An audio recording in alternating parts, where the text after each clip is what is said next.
What the hell? No sound. There you are. They checked me. Apologies, man. I should have been looking. So yeah, as I was just waffling and saying, people, I was actually, long story short, I said I hope you're all doing well and safe. I said I hope you're all having a great start to the week and a great start to the weekend.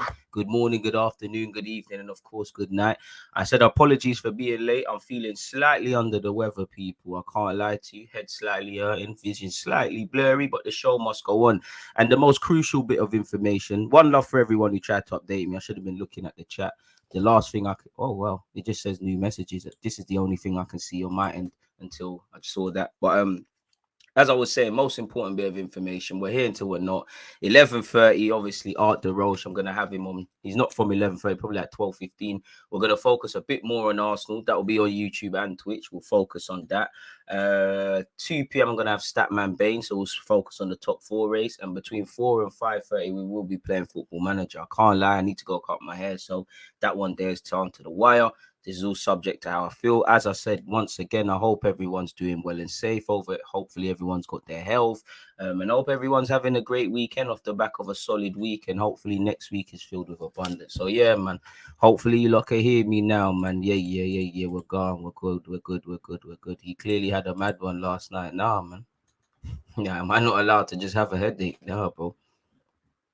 You know, my life is quite up and down, but I was here with you lot yesterday. I went to my bed. Yeah, man. It is what it is. But yeah, love to see you lot. Appreciate that for you lot. But yeah, man. Obviously, in terms of current news, allegedly Manchester City are subject to investigation. I thought it'd make sense to go over certain. Well, might as well look at what these new FFP rules or UEFA rules are. Preview the Premier League, etc., man. So where should we start? Should we start with what's the Athletic saying? What did I bring up on the Athletic? Obviously, pardon me, Partey is out for the next few weeks, and with that, probably goes Arsenal's top four hopes. If I'm completely honest with you, other B we'll have to see, man. So yeah, appreciative to you lot that are tuned in. Let's start off with all this stuff, really, man. In fact, I'm making a meal of this, man. Like I said, I got serious headache.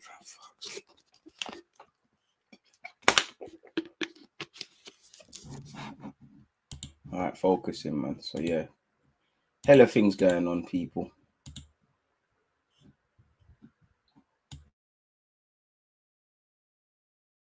When I see things, appreciate that, man. Appreciate that, my guy. Appreciate that. Come on, man. I'm a soldier, man. There's worse things going on in this world, but yeah, as you know, now, man, I try not to pop them pills, man. Soldier it. Apparently, there's been new Champions League rules. Apparently, new Champions League rules give statistically unfair advantage to home teams. Please don't be waffle. Fucking hell, it is waffle. It is waffle. So fuck all of that, man. Let's just see exactly what the rules are. Don't know what this is supposed to be. It's a bit awkward, but alright. But as you can see here, people, again, there's new rules where UEFA Champions League is concerned, and it's apparently, in fact we went over that. I'm sure we spoke about that, but that's just a rejog of the memory.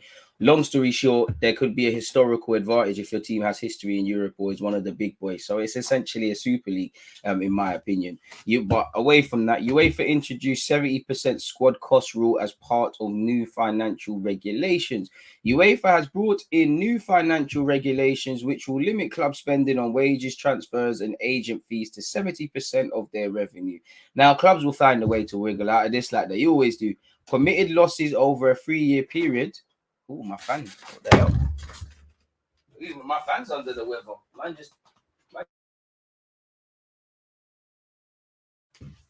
Man just turned off as well. But yeah, man, going on from this, again, permitted losses over a 3-year period have also risen from 30 million euros to 60 million euros in pounds. That equates to about 24.9 million, and likewise 49.9 million. The new rules will come into force in June, and clubs will have 3 years to implement them. UEFA said breaches will result in predefined financial penalties and sporting measures. So, I mean, if you've got a big boy owner and that, you can be prepared probably to eat the costs, really. Sporting measures, obviously, if you're sanctioned with not being in the Champions League, etc., there's issues. It's thought these new reinforced punishments, including point deductions, demotion to lower ranking competitions, and potential exclusion from European football completely, will be introduced as part of new regulations. Clubs are expected to be allowed to spend 90% of their income in 2023-24, reducing to 80% in 24-25 and 70% a year later. The new financial sustainability regulations have been put together by UEFA, an influential European Clubs Association, and are the first major reform of financial fair play since financial fair play was introduced in 2010. UEFA's first financial regulations were introduced in 2010, served its primary purpose, said the president of such. They helped pull European football finances back from the brink and revolutionized how European football clubs are run. Okay. However, the evolution of this football industry, alongside the inevitable financial effects of the pandemic, has shown the need for wholesale reform and new financial sustainability regulations. These new regulations will help us protect the game and prepare it for any potential future shock, while encouraging rational the game. In a statement, UEFA said, while the acceptable deviation has increased from 30 million euros over 3 years to 60 over 3 years, requirements to ensure the fair value of transactions, to improve the club's balance sheets and to reduce debts have been significantly strengthened. The biggest innovation in new regulations will be the introduction of a squad cost rule to bring better cost control in relation to player wages and transfer costs. Now, I mean, if you're a European club, you probably welcome that, especially with Real Madrid and Barca, who by their own standards are broke. Obviously, the Premier League have an abundance field, but it is what it is. The current rules, apparently, clubs can spend up to 5 million euros more than they earn over a 3-year assessment period. However, they can exceed this level to a limit of 30 million euros if it is entirely covered by a direct contribution or payment from the club's owners or related party. According to UEFA, the idea was to prevent the build-up of unsustainable debt. I mean, just like in life, in society, and quantitative easing and buying debt and all those things, football clubs are the same. There'll always be a way to get away from this, man, if I'm honest with you. So yeah, as you know, Wolves have been fined before. Obviously, it went on to continue about all of that stuff. So make of that what you will, people. Let me see if there's any other footballing news. We're gonna get straight into this as well. Man City are allegedly being investigated. For what reason? I don't know. Let's close this, in fact, and see. Oh, in fact, just before that, David Moyes slates potential new UEFA rules that would hinder new kids on the block like West Ham from qualifying for European seasons to come. Let's see exactly what he said. He's hit out on it, people. There are reports that the winners of the FA Cup could qualify for a place in the Champions League in the future, but only if they're a so-called big club. I mean, why couldn't you start this from 2014? You know, we could have been in the Champions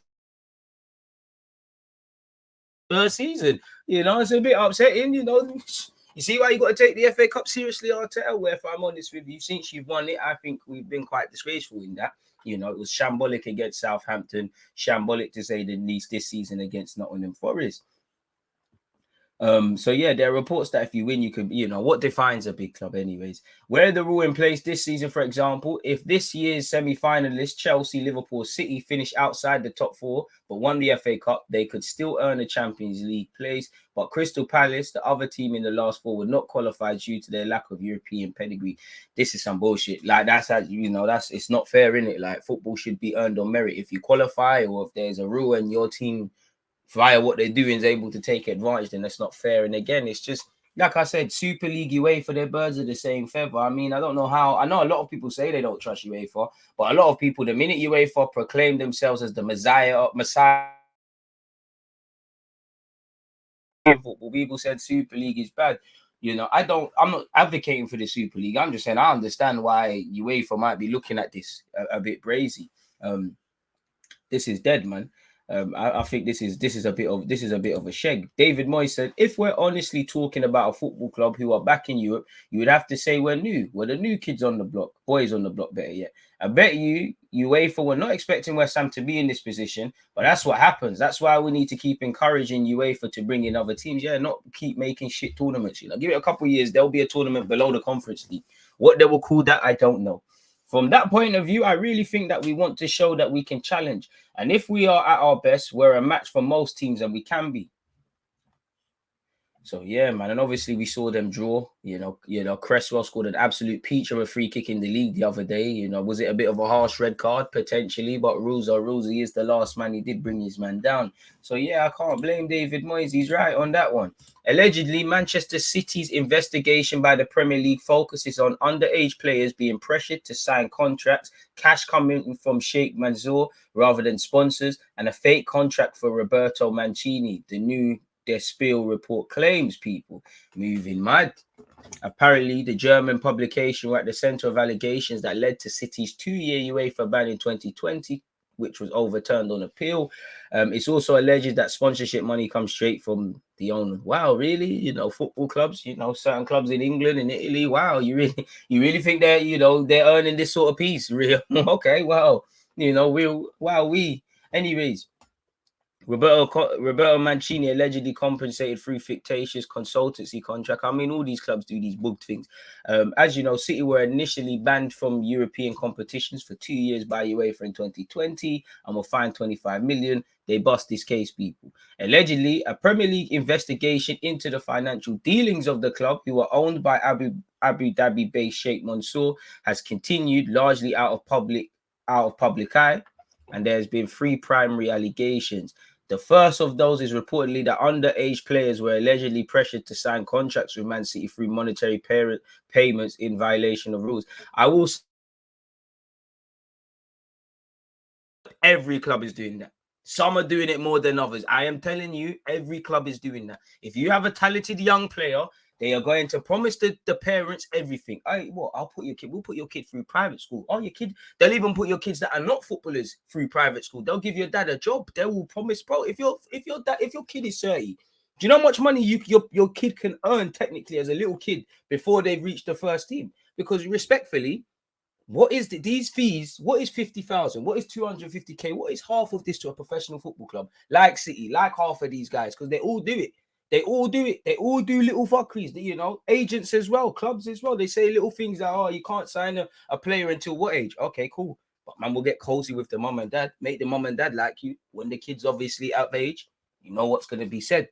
And we all know football, you know, it's a way where a lot of people from lower class and middle class can certify things. A lot of parents see the money that can be made. So if you're not 30, things can happen. So that's one thing I will say. Don't look, I'm not saying City you're right or don't attack City or whatever. It's the belly of the beast. It's all fuckeries going on. You know, it's all fuckeries. It's all booky little things going on. Even as we speak, booky little things going on. I promise you, some of you are going to have talented players. Watch when they hit 13, 14. If they're 30, they will get indirect offers. You know, they will get, oh, we'll get you a boot deal.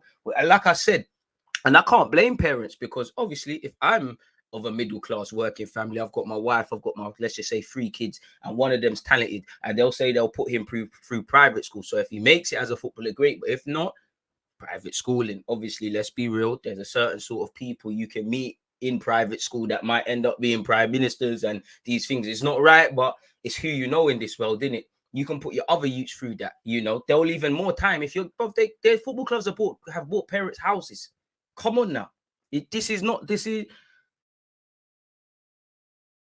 the time, in it, whether it's in this country, whether it's with foreign players coming to this land, whether it's with, you know, even owning players. You know, you can't own a percentage in a player like that, but there's little ways around that. There's always going to be a way around things. There's too much money in the game. And as I said, 250k, £1 million, this is all mad money to us. That's nothing to a football club. You know, a football club could afford to, like I said, give the parents X amount, put them through private school. How? And you got to remember the money, man, I'm making in this thing. But anyways, you know, it's alleged that was going on. Secondly, club sponsors in Abu Dhabi are suspected of having provided only a portion of the payments to clubs themselves, with the majority apparently coming from Sheikh Mansour himself. Really? Wow. And thirdly, Roberto Mancini is thought to have received a significant portion of his compensation secretly by the way of fictitious consultancy contract. Now, I ain't gonna lie, I'm not snitching on myself. Like, well, you get me?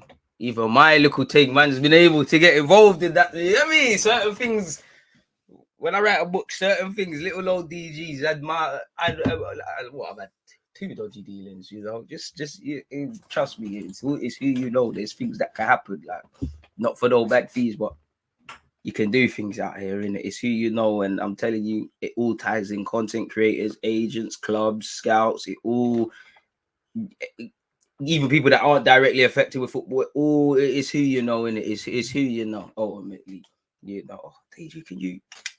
Yeah, sure. Oh, I can get it. What 5%? Okay. What? Come, let's do this. But anyways, yeah, man. Obviously, he bought Man City in 08. Respectfully, City, a club that took its rebirth in 08. Of course, they're not gonna be the mad thing in it. They're doing the mad stuff, but of course, there's gonna be elements of things. So, if anyone surprised with this? I don't think anyone's an idiot, or you wouldn't be here, would you? I don't know about any other channels, but you lot are thinkers. So one love to you lot. Like I just see Green Red say, I never do that. I never do that. Crazy. Well, I don't know why I've got the Go.com article here, but what's going on here? I mean, obviously, party. It's a mad thing for party. I ain't trying to hear. Leaving boss. I mean, sorry, Gotze admits not joining Liverpool was the wrong decision. Crazy. What did he say? We are still in touch, and we spoke back then about me coming to Liverpool, but I wasn't in the state of mind where I consider it. That's why it didn't happen. Do I regret it? It's always difficult to look back, but if you ask me now, yeah, I should have joined Liverpool for sure. I just made the wrong decision. Crazy. I mean, I can't lie. I must have just been reading this earlier. I don't really care. Forgot to say, is what it is. Nagusman, this was old. We spoke about this, but it's there. Apparently, he would love Mbappe and De Jong at Munich, but he can't afford them, can he? FIFA have actually ruled out the changes that were allegedly happening. As we know, they wanted to allegedly move it from 9. They've come back out and said no. Following some reports and rumors spread today, FIFA would like to clarify that there will be no changes to the rules regarding the length of football matches for the FIFA World Cup Qatar 2022 or any other competition. But that doesn't mean they're not trying to. Speaking of Manchester City and World Cups, where it's indirectly with Brazil, allegedly Pep Guardiola is set to be offered 10 million per year to take over from Brazil. And obviously Tite's running down. If you remember a couple of years ago, Pep did say there'll come a time he'll take a break, and in that he would like to manage a South American or European team and whatnot. But apparently Pep's been offered it. Really, do you want to leave City without winning the Champions League? I mean, Brazil, we definitely will take you. We definitely need you. Apparently, he's been reportedly offered the chance to take his dream first step into international management, with Brazil willing to pay him 10 million per year to become their new manager. They face stiff competition, as the Dutch FA are said to have also drawn up plans to convince the 51-year-old to join them. Obviously, he has a contract until 2023 with Manchester City. It is possible that he will end his trophy-laden spell there. And he's obviously expressed his interest on moving into the international scene, people. So we'll have to see. You know, time ago, he said the next step will be a national team. Yes, if there's a chance. I must have a break after 7 years at City. I need to stop to watch, learn from other players, and maybe that's the road I will take. I would like to coach at the Euros or Copa America or World Cup. When asked about the iconic Brazilian team, it's a fantastic national team. Brazil was always a strong candidate or the favorite. It was always, and it will always be. I mean, Gabriel Jesus, you know, I'm sure he wouldn't want that, because you might not even get the little starts you have been getting. So yeah, man, that's that. What else have we got here? Jack Wilshere bugging out. I love Wilshere, but he's got his Brexit hat on, and he's just chatting shit about his boy Declan Rice. He's urged best defensive midfielder in the world, Declan Rice, to join Arsenal. Now, listen, I'm an Arsenal fan. Do I think West Ham's a step up from Arsenal? Let's be real. One love West Ham. Let's not cap Arsenal. A bigger, not that I care about this. We're a bigger club. Things are done differently. We've got a bigger hallmark in the game. Historically, we're a bigger club. We're a club that, even like United are moving mad right now, you shouldn't have to think twice to join. Away from all of that, there's no. Now, let's be honest, if we go off the last 3 years, 18 months, it's a sideward step, maybe even backwards, because West Ham have been performing better than us, if we're honest with you. You know, West Ham are still in Europe. West Ham have a good place of maybe winning the Europa League and still in the top 4 race. You know, if you're Declan Rice, You know, United could probably give you peas and what happens with Ten Hag, but you know, the Chelsea's, he's been linked with Madrid. These are the sort of clubs, and I know Chelsea's got what they're going on, but these are the sort of places you need to thingy on, man. You know, I'm not again, Declan Rice is quality, but you know, Jack Wilshere was capping, and for someone that listen, I can't tell Jack Wilshere about football. He's bloody, you know, played Xavi and Iniesta off the park. You know, he's one of it's Jack Wilshere in it. But he's chatting shit. Like, he's chatting shit. I see on Twitter, he said Declan Rice is better than Fabinho, and he was talking about Declan Rice has better presence. Respectfully, what is this presence? Because that's a very English thing to say. What is this presence? Anyone, please? I genuinely want to know, what is this presence thing? Like, what is the presence? Because there's nothing Declan Rice currently. I'm not saying there won't be a stage of, you know, Declan Rice will be better than Fabinho. You know, you might be a younger, you know, these times Fabinho weren't there, but I don't know. The armband, maybe, but that's dead. Like, Fabinho just does his job. Like, I'd rather that. It's a very English thing to come out with this larger than life stuff. Declan Rice is a lovely footballer. The sheg with Declan Rice, he's at a time where football fees are mad. Come on now, 150 million. For Declan Rice, respectfully, bro, you don't do nothing that's worth that. You know, you're a good talisman, good you know, good in the sixth role. You know, you're better technically than people give him credit for. He always stands up to be counted. He's a good player. Like, he's a very good player, you know, and I think he'll go and be better. But 50, you know, 150 M's. Come on now, what are you getting for that? I don't like when people say, he's not a match winner. That kind of goes against him, because what is match winning? Of course, scoring goals, but tackling and them things there are as equal. Allegedly, he's in high demand. United and Chelsea are looking at him. He's 23 years of age, which is good. He said, tell me a better defensive midfielder than Declan Rice right now. Wilshere said, can't think of anyone that can do what Declan can. This one talking about taking a piss, man. You know, when one fan said Fabinho, Wilshere said, doesn't have the presence Dec has. Dec can do everything he can and more. Can he take a penalty? Because Fabinho can, I don't agree with that. You know, I rate Declan Rice, but it's not like he's up here and everyone. Can you say Declan Rice is clear of Fabinho, Thomas Partey, Calvin Phillips? You know, I'm not saying he's not better, but the way man's talking, to be the best in the world, you have to be clear of these guys. You know, I'm not here to gas up Partey. I'm just saying names that have been thrown into my head. Like, Declan Rice has to be up here. Everyone has stepped down. I don't even know if you're better than Tuchemane over there at Monaco, and I like him a lot. I don't know. I think consistency could be a lot better. I don't know if you're better than them. I think is cap, really. Extreme cap, if I'm honest. Like, it's not making sense. Busquets is the only one 3-4 years ago, and remember, he played in a team that dominated possession every game. Declan's job is harder in this team. He could play in any team in Europe. Fact, let's hope it's Arsenal. I hope it's Arsenal. I do think Declan Rice, there's not really a team he can't play for right now. But you could argue his job is harder. But you could argue if he joins a bigger team, Madrid, you could argue his job would be harder, because the things that West Ham accept, it might not fly. You might have to do things differently. You might have to you will have to do things to a higher level. You will have to do things crisper. You might have to do less of things that you don't like better. So I don't know if that's necessarily true, really and truly. Would you even pay half for that? That's the thing. Declan Rice, I'm taking him at Arsenal, but he's, you know, unfortunately, he's playing football in a time where the fees are mad and English tax is also there. And it's actually in life. It's actually, especially with now, it's not even about what a player's worth. It's about hustling. Like Man United and Maguire, he's not worth 80 mil, but United were dumb enough to pay it. Leicester were brazen enough to ask for that. We're going to have humble pie. You know, what are Leicester even going to say for someone like Maddison? So it's not even necessary. And it's not just English players. It's not even necessarily about what a player's worth. Arsenal got finesse for Pepe. It's not 72 million up front, but variables that would end up paying 72 million. So it's what you can hustle. English teams are there to be hustled. I don't know. I agree with this. You know, in a team that's dominating possession, what's Declan going to give you then? You know, by that logic, your job's going to be harder, because man are not looking at you to do that now. You're looking at you to what you're going to offer on the ball. So I'm not too sure, man. I just think he's backing his teammate, and Declan Rice is lit, but yeah, man. And I don't know, he's bugging out, man. Like, come on now. Declan Rice will tell you himself he's not better than Busquets. You know, Fabinho's a level above Declan for me right now. Like, I think Fabinho's a better passer. He probably doesn't show as much personality on the football field as much as Declan Rice, but Fabinho better than you. And that's no criticism, you know. But when I hear best defensive mid or six or someone that does that aspect in the game, you need to be clear in the Prem, man. Declan Rice is wavy though, man, but things like that don't help. So Wilshere's bugging out with that one. I mean, Rooney and Ronaldo have been going back and forth. I don't care. You know, Jose Mourinho's been in top form, people. He's ranted at the plastic pitch and ridiculous officiating right after sticking it on officials. Let's see what he said. The 2 goals were from set play and deflection. We scored a lot of goals from... It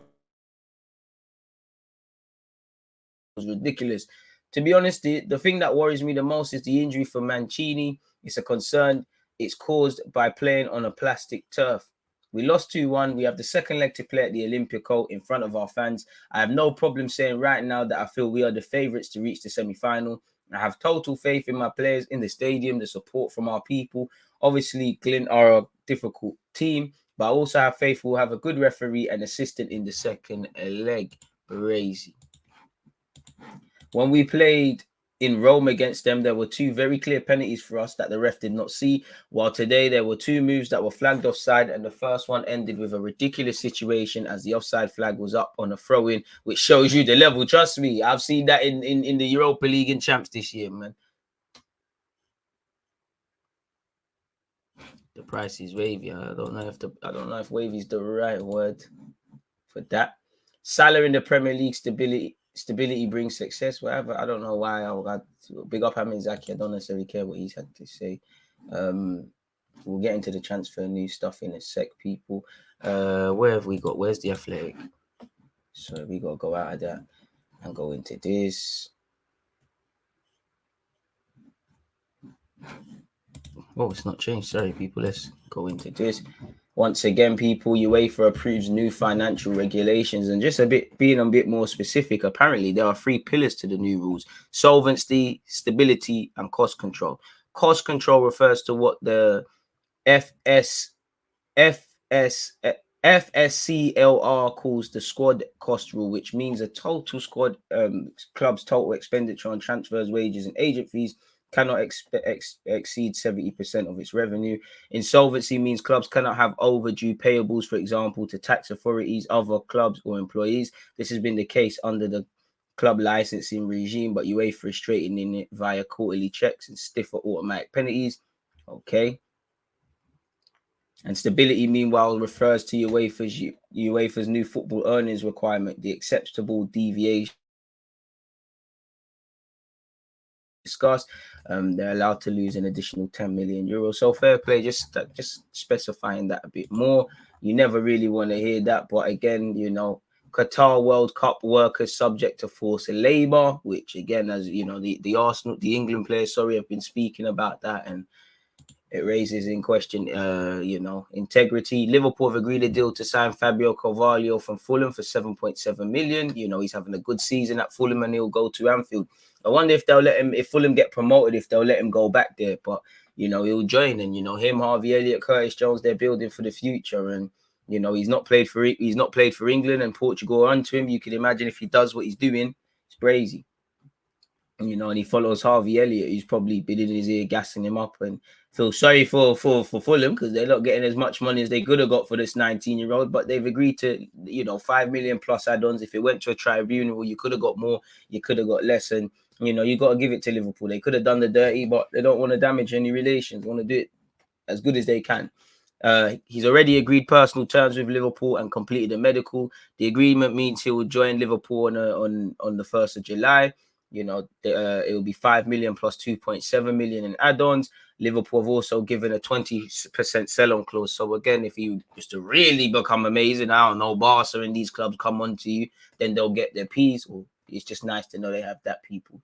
He's expected to sign a contract until 2027. So yeah, we'll have to see what's going on with him, really and truly, and be interested to see what Klopp does. But yeah, you know, it must be exciting times for the young lads, you know, potentially moving clubs. And what else is going on in the world of football? Let's see this. Dodgers owner Waters joins bid to buy Chelsea. Where's that gone? Dodgers principal owner Mark Walter joins bid to buy Chelsea, led by Todd Bailey. Boy.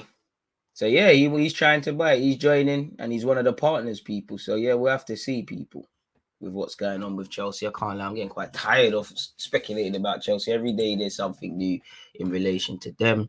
Away from that, though, people, we might as well quickly go over the Europa League and the Premier League and things. Now, in the Europa League, I didn't watch it, but I saw the highlights.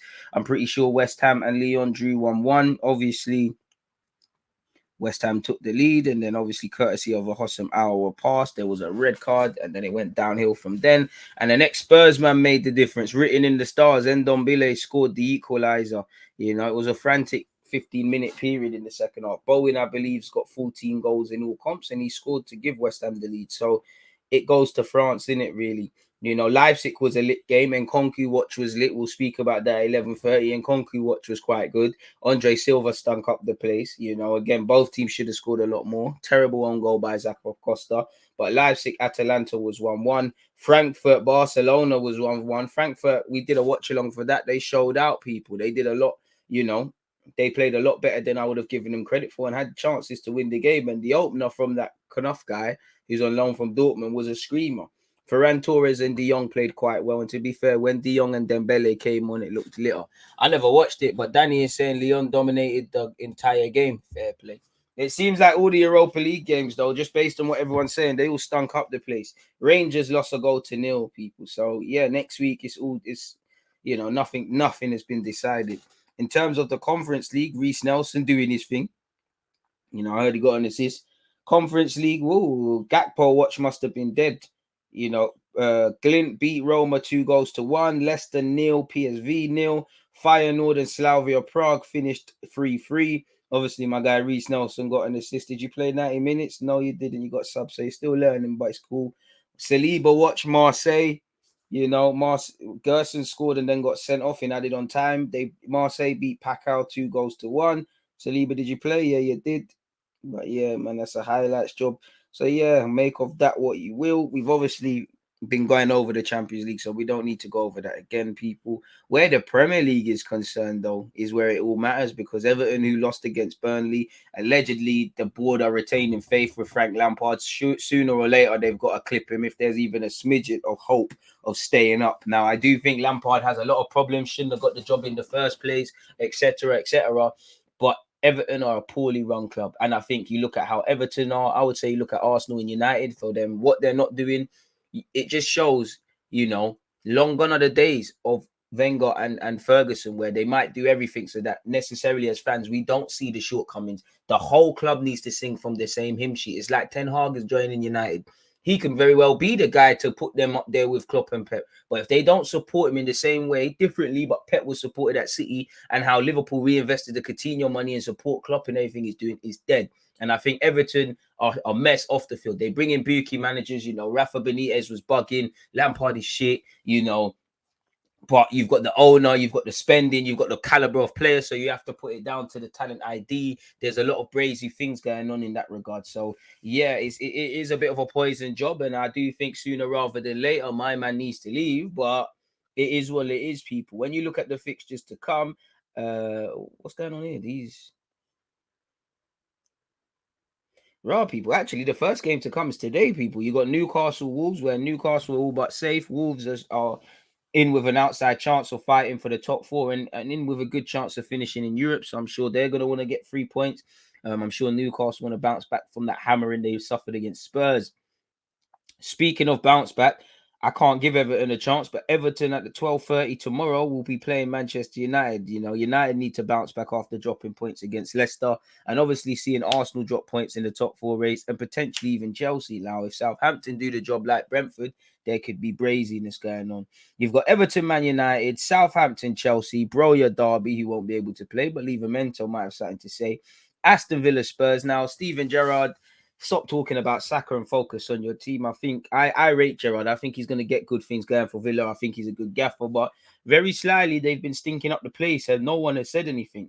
I think Spurs are in the driving seat for fourth. It kills me to say it, but I think, listen, and it's not for me. I'm a fan. The players need to keep believing. I was very pessimistic on Arsenal's first chances of top four anyways.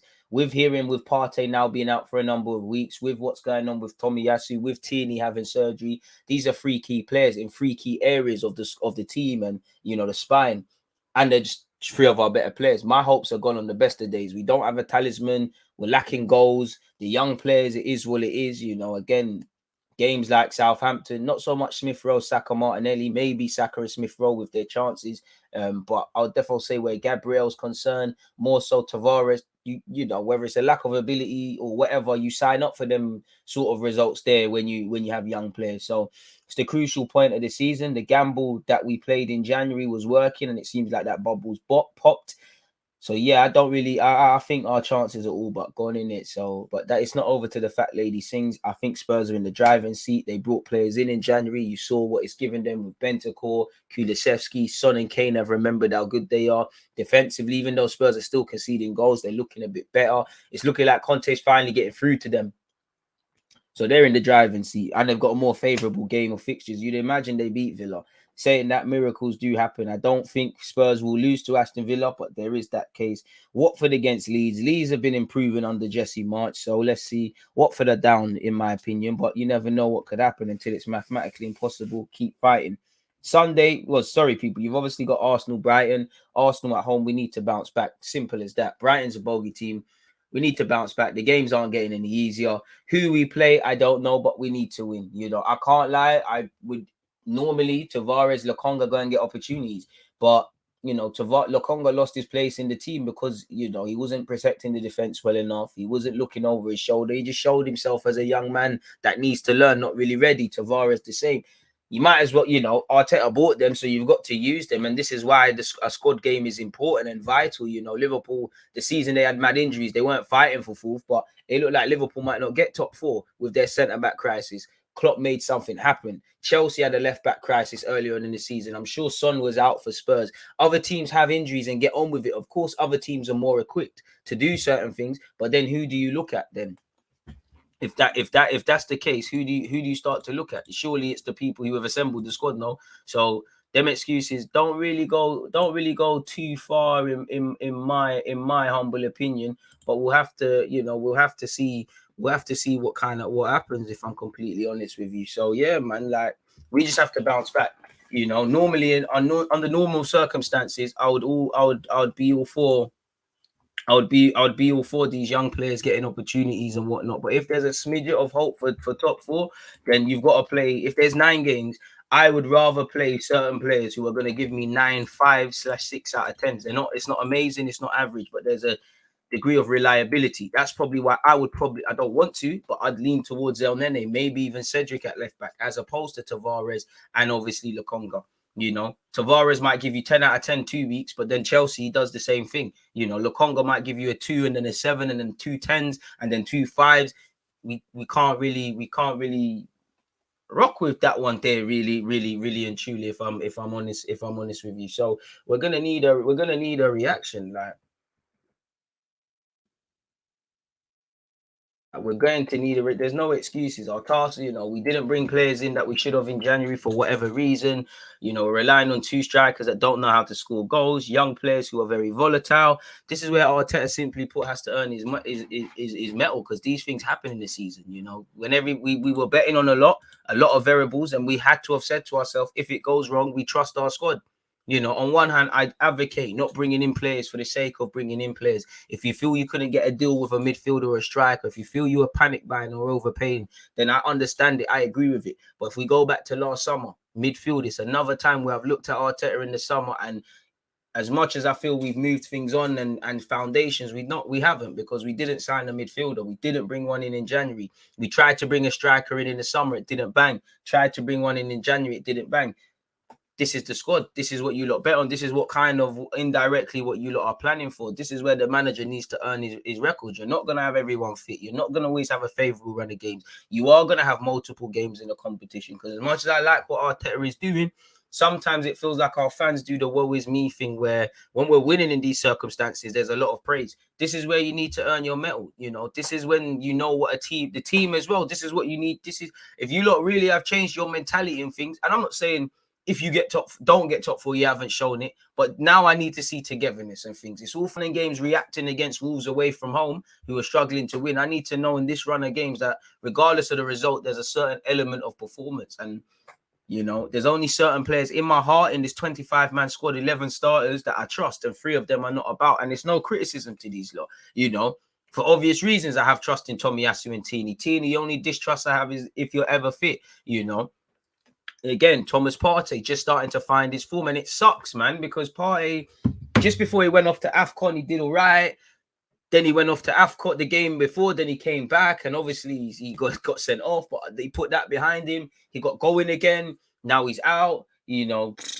We already had fullback issues. Now Tierney's gone. And as we spoke about yesterday, our deployment of the fullbacks or who's available has a knock-on effect of how we play as a team, which obviously affects our build-up play. And we're not a team that plays through central areas because we ain't got that number 8. So if we haven't got them first-choice fullbacks, our task to score goals is even harder, you know, even though we miss a lot of chances. We're not the most clinical team, and we're betting on 2 strikers who, when they play, have 4 goals between them and don't look like they're going to change that anytime soon. So Arsenal need to get with the program. There's only it is what it is. As I said, whatever narrative you lot want to write, it's what you write, you know, because on one hand, we can look back at the injury period. We might look at January, but you need to earn the right. You know, and Graham Potter always twerks for Spurs. I think he's eyeing up that job. So they'll want to be a bogey team. I know a lot said about Neil Maupay, but yeah, man, he's going to be on it. On that though, people, don't forget across Twitch and YouTube, 2 p.m. tomorrow, we will be watching Arsenal Brighton. I know it will be on Twitch, but I've only got 2 likes on the vids. You know, we need to mess up the engagement level. So if you can, open up another tab and hit that like button. So yeah, once again, tonight at 8 p.m, Newcastle Wolves. Then you've got tomorrow's fixtures, 12:30. You've got Everton Man United. The following 3 games are at 3 p.m. Arsenal Brighton, Southampton Chelsea, Watford Leeds. 5:30 you have Aston Villa against Tottenham Hotspur. On Sunday, Brentford West Ham, which could be a tasty one. Leicester Crystal Palace fresh off of smacking up Arsenal. Norwich Burnley, which is a 6-point, and it'll be good for Burnley if they take points off you know, if they take points off Lampard's Everton and obviously Norwich, you'd expect them to. But in the grand scheme of things, that's how you get out, you know, the relegation zone. And shout out to Burnley, man. Ever since you started bringing in the flavors with Cornet and that, it's all good. You've got the big one, Manchester City, Liverpool. I think they play each other twice in a week. I think they're playing each other next week in the FA Cup. Klopp said they got everyone fit. I know Klopp has played it down where, even if City win, they ain't won the league. Even if Liverpool win, they ain't won the league. Bruv, privately, and Pep the same. Privately, in a healthy way, these men have been in this scenario. They're, in a nice way, feeling the pressure. They're indirectly saying the league isn't done, but this is essentially a 6-point or a 9-pointer, really. If you could take points off either one, it's a brazy thing. And I'm sure both managers will take a draw and take it to another day, but a draw don't really help anyone. And it's going to be a tasty encounter, a really, really tasty encounter, and one that I'm happy to look at. City's fixtures allegedly are brazy. Yeah, next week as well, 4 games in 9 days for Klopp. Exactly, this is the territory, and I know Liverpool have injuries and stuff, but I always look at Klopp as a guide point for Arteta, even to a degree Chelsea, because these man and City, these man are in multiple competitions, been in multiple competitions, still in multiple competitions, and obviously the quality of depth is the right thing, but Liverpool don't have the biggest squads. It's only now for me anyways, they've started to really bring in depth. Like, there was a time they couldn't really sit there and say what you've got the options of a Matip who does well, Van Dijk who's obviously the big dog, Gomez who can't buy a game, Konate who shows his age at times but shows his quality, you know, and who can obviously Gomez can fill in that right back. Up front, there's a wealth of options for them, you know. Jota and my man's come in midfield. There's a wealth of options. Obviously, Curtis Jones, Harvey Elliott can play there. Cater's there. Thiago's there. Milner's floating about as well, and there's many other names. I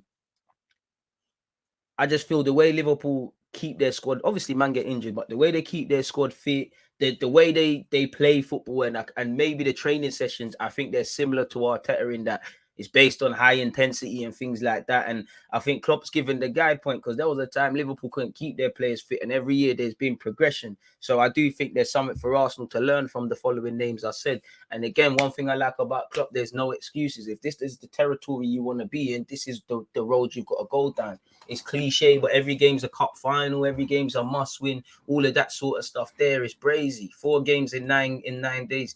obviously even this week, you know, 2 big games, Champions League and City. And I'm sure last week was brazy for them as well. I might be capping with that. So yeah, man, it's a very, very interesting dynamic, man. Really and truly, it really is an interesting dynamic. And Carl, I'm a bit shook this week because I said, and rightly so, I told you, look, Crystal Palace away, I'm shook at that. Brighton and Southampton, I'm shook at that. Especially Southampton away, especially where Arsenal are concerned, because we've improved away from home, but we're not 30 away from home. You know, really, we've beaten the teams you're expected. We haven't always beaten the teams that we expected to win, but you should, you know, the way runs we put on, you should be beating them teams in it. Off the top of my head, you should be beating Leicester at the time with their form, Villa where they're at, you know, Wolves away, Leeds, Norwich, these sort of games there. Respectfully to all these teams, you should be beating them. Obviously, we at the time, you know, you should be beating Brentford, but and discount for the start of the season, but we failed that test. We need to focus on learning to score a goal against Liverpool. But if you can get something at Anfield, it's brazy. You know, we can talk about how great Arsenal played at home to City, and such is the Premier League. You can play some. I'm sure every club supporter here has had times where their teams played better and lost. They played shit and won, and that could be the case. But City lost to Spurs. We played well. We didn't get 3 points, so we failed at the Etihad, failed at Brentford. You know. Failed at Everton away, Goodison Park, where we failed the season before. Failed at Old Trafford. Again, the 2 games I've said, dropping points from winning positions, you know. Failed at Selhurst Park, where as Arsenal fans, we know what sort of time that is. St. Mary's, hopefully it's better. You know, we've got to go to St. Mary's. We've got to go to White Hart Lane when last did we win there, let alone do the double against Spurs. We've still, you know, Brighton away, we flopped as well. We didn't even start well. We still got to go St. Mary's. We still got to go Stamford Bridge. We still got to go London Stadium, I swear.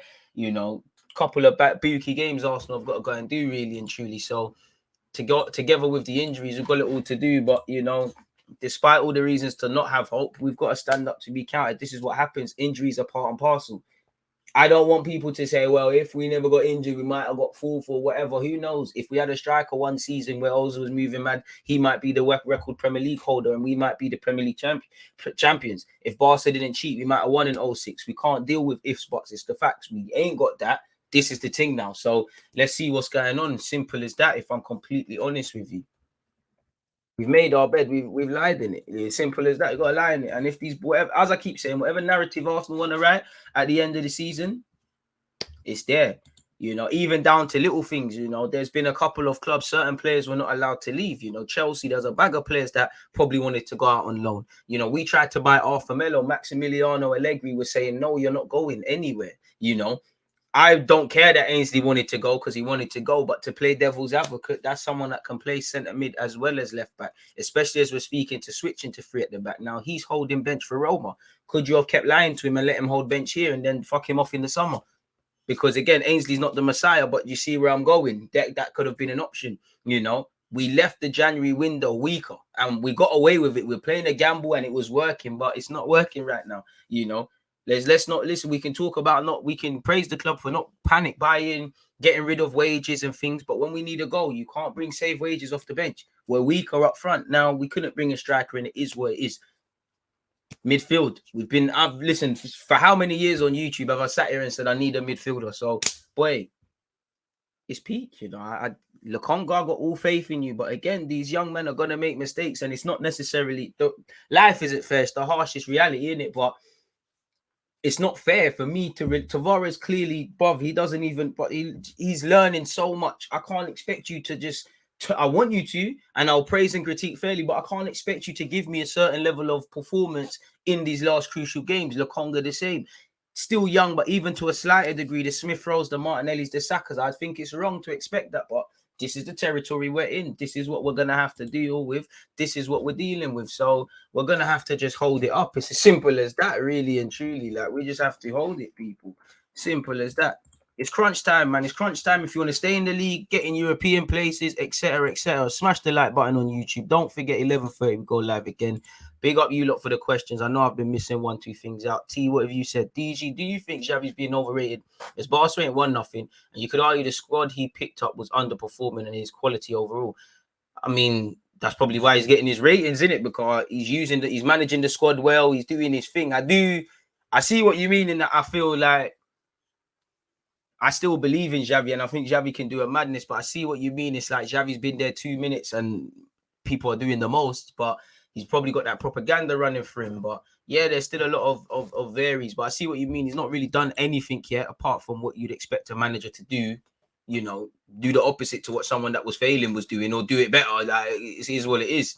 You know, it's a bit like Arteta. While I praise Arteta for a lot, that when I remove the Arsenal hat, should I praise you for finding a system? Should I praise you for playing players consistently on the right decisions? Or is that the basics? It's like you lot on YouTube and Twitch. I appreciate you lot support, but when you lot say you're so consistent, you're so this, you're so that, I appreciate it, because it's nice to know that, you know, the efforts aren't in vain, but that's the minimum, bro. Like, man can't tell you, lot, I'm gonna be here and then I'm gone for a couple of months and then I'm back. You get it? So it just comes with the territory sort of thing.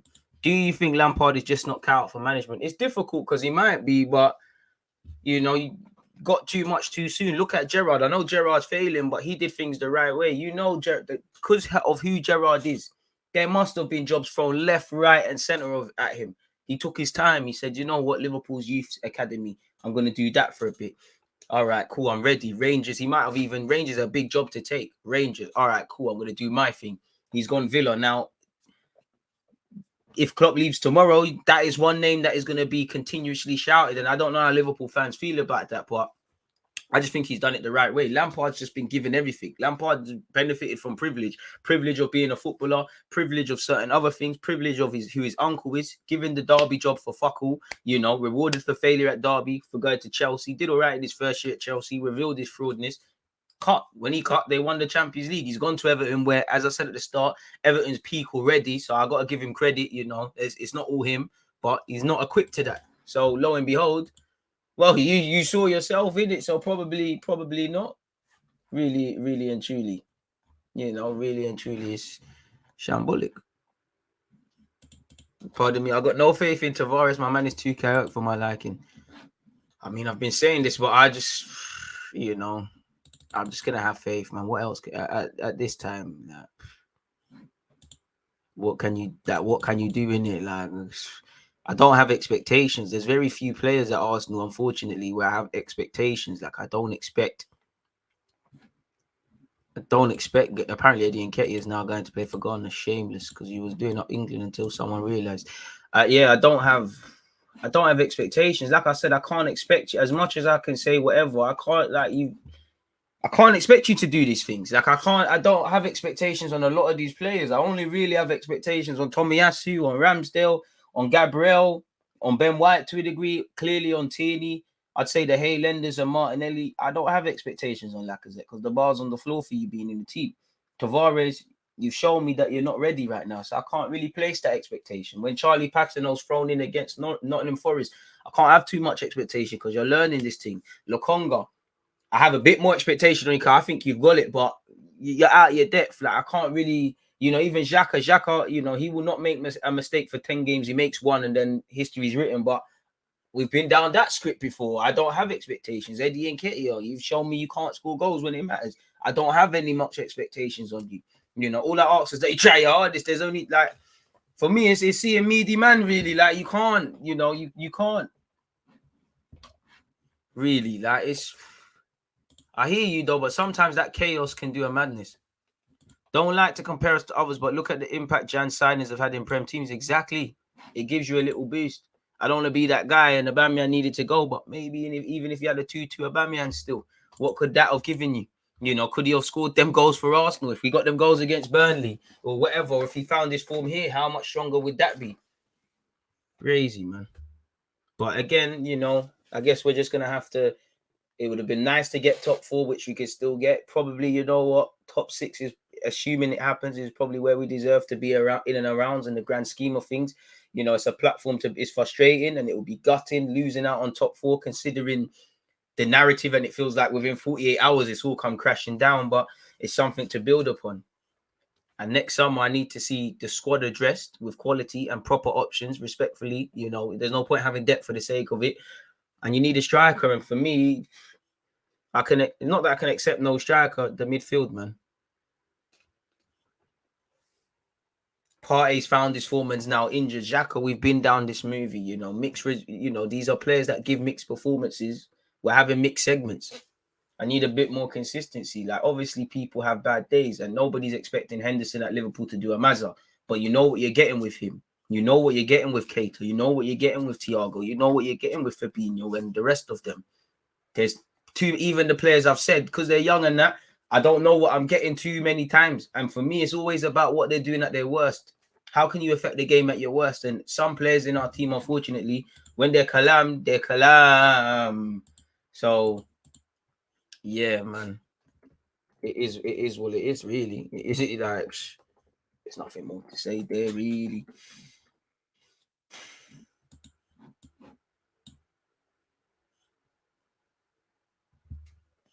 If you believe in miracles, let's hope, innit? Because we're going to need that.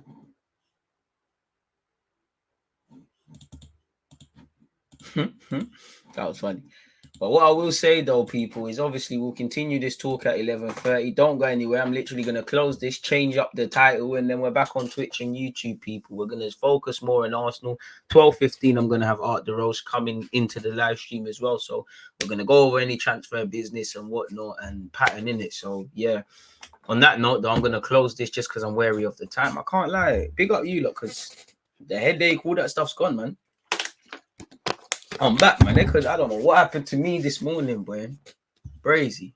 But yeah, on that note, people take care, stay blessed. Hope you all having a great start to the weekend off the back of a fantastic week. We go again, people. Don't forget, 11:30, 2 p.m., 4 to 5:30. Content. It's all on Twitch, innit? Or everything's going to be hosted on Twitch. Go and subscribe to the YouTube as well as the Spotify and the rest of it. But yeah, man. Yeah, man. YouTube and Twitch. You don't need to take your pick, bro. The next one will be on both, innit? Take your pick. I wasn't live on YouTube yesterday, so I have to be nice to them. But we was on Twitch. So if you follow on Twitch and if you're watching this on a replay on YouTube, you know exactly what to do. Again, replay, you know. Mad thing could have happened by the time you lot see this, innit? So don't miss out. One love to the Twitch gang. I appreciate you lot for spending your morning, afternoon, evening, or night. If you've been listening, cool. If you've been offering opinions, talking points, all these things, I appreciate it, man. It means a lot. Honestly, I'm not just saying this because it's a nice thing to say.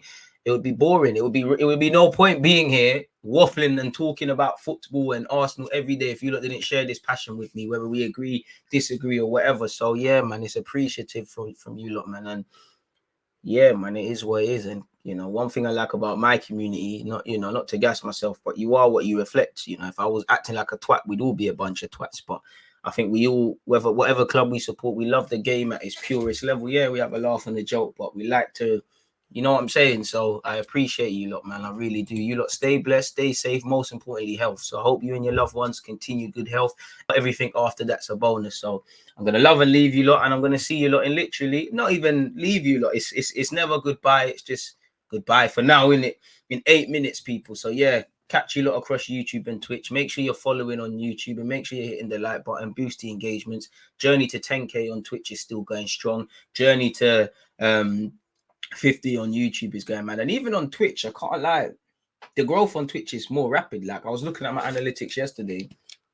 I can't lie. If we keep doing this, people, in the next 2 years, we're going to be doing a mazza, you know. Like, if analytics, I don't like to read them too much because a lot of things affect it. But if Twitch keeps going the way it's going and we keep doing what we're doing, in the next 2 years, we're going to be sitting on a mazza, people. Like DG Nation, we're going clear, you know, slyly, very slyly. But yeah, man, we keep working, we keep grinding, we keep trying to strive in it. So yeah, on that note, we keep going in it. Back again in 7 minutes. Safe, folks. I ain't even spun the Ian right thing. People deluded, I'm back again. Come on, Ian, man. Come on. Always just that active red light, defending. I think it's like